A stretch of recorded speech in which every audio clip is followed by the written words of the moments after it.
guys, ang dami. Parang beach talaga dito kasi nga ano nga, yung may shore talaga siya. Ayan o. Ayan, may mga baon pa silang mga kayak. Inaantay lang namin yung mga kaibigan namin guys. On the way pa sila. Yan, maganda ang weather natin. Maganda ang weather. Ayan po. So marami ang mga nandito ngayon para mag-swimming, mag-unwind. Ayan guys, family bonding. Ayan, actually anong oras na ngayon? Nasa magto-12 na. Tinanghali na rin kami ng alis sa bahay. So inaantay pa namin yung mga kagrupo namin. Wala pa sila. Ayan. So marami namang place dito guys. I mean maraming space na pwede ring pagtayuan ng tent nyo or ano. Kasi malawak naman po. So ayan guys. Ang dami pang dumadating. So may mga nagbabike. May mga dalang kayak. Nasa Aspen Beach tayo. Dito po sa may Lacombe. Ayan. Yung mga gusto pong mag-explore dito, maganda rin po dito guys. So malawak din ang kanyang baybayin. Ayan po. So marami talagang nagsiswimming. Ayan, pwede rin kayo magtayo ng tent. Ayan po, doon mismo malapit sa ano, sa bay. Ayan po. Ayan. Tapos nakakita kami ng magandang place dito. Ayan. Ayan ang pagtatayuan namin. Ayan ang pwede namin kainan. Hindi ko lang alam kung may bayad to. Hindi ko lang alam kung may bayad. Kasi ano nga, andito banda may tables. Tapos may ihawan. Kaya lang naka fire ban. So, hindi mo na kami gagamit ng charcoal. Yung pwede lang yung mga propane. Ayan po. So, ayan. Maganda naman. So, andun yung sa kabila. Andun yung camping ground naman. Ayan guys. Kung natatanaw ninyo yung may mga camping ground. Ayan. Or camping site.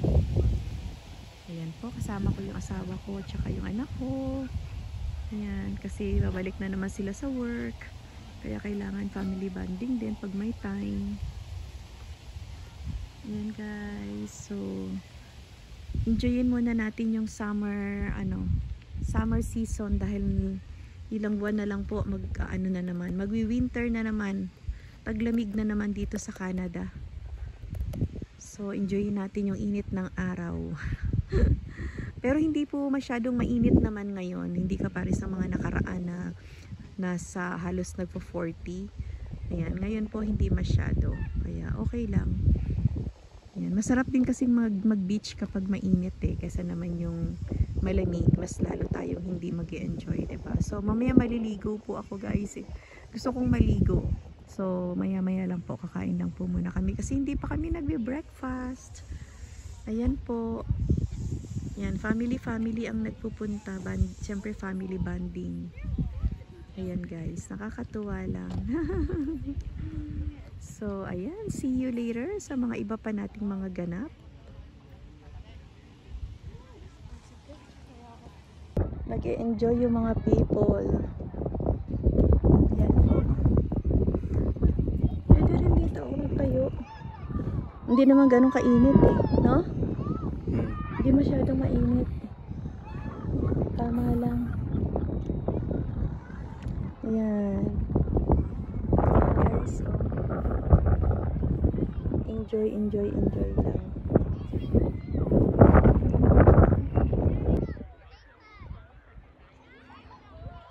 Ayan guys, nagtanggal na ako ng slipper kasi masarap namang lumakad, hindi naman siya mabato, malambot lang yung sand niya, kaya okay lang. Ayan guys, kasi kung may slipper ka pa bumabaon magchinelas na tayo. Kain tayo.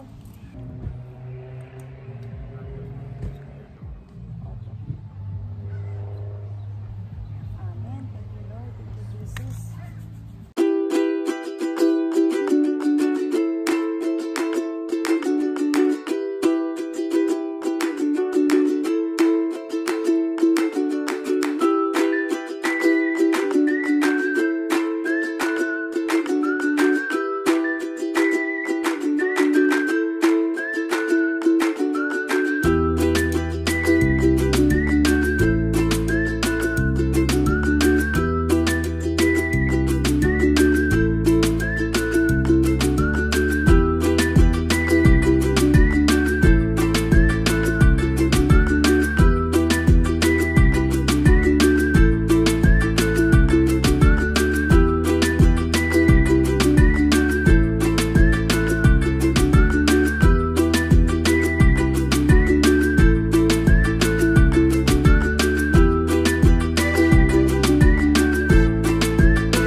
yung malaking campground. Tapos, puro Pilipino. Oo, marami. Marami campground na malapit sa tubig. Sa bilang ng tubig. Ah, ganun. Hanggang doon pa yun. Kala ko dead end na itong banda dito. Ito din, pero yung upside. Hanggang doon. Muna kayo kasi dititigil ng mga magkabot ng plato. Hindi tama ito ah. Bakit? Kung kailan nagdala tayo ito, hindi uulan. Dapat umulan. Huwag mo nang tawagin yung Doon, wag mo nang tawagin. Ano, susubo na ba ako? Kasi pag sumubo ako, uulan eh. Huwag na muna kaya.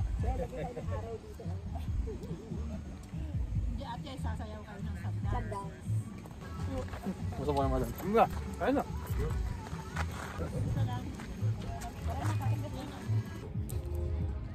Kaya pag nag-yoga, lagi kayo magkasama, lalo pag naglilipat.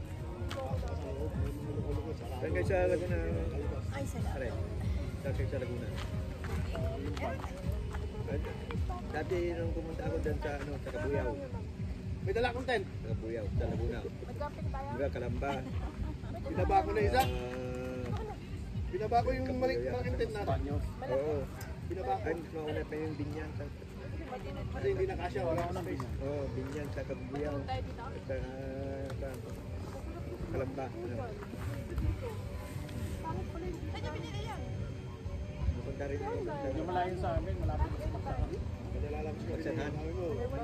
Tunayin yun sa ano yun, sa Kalamba.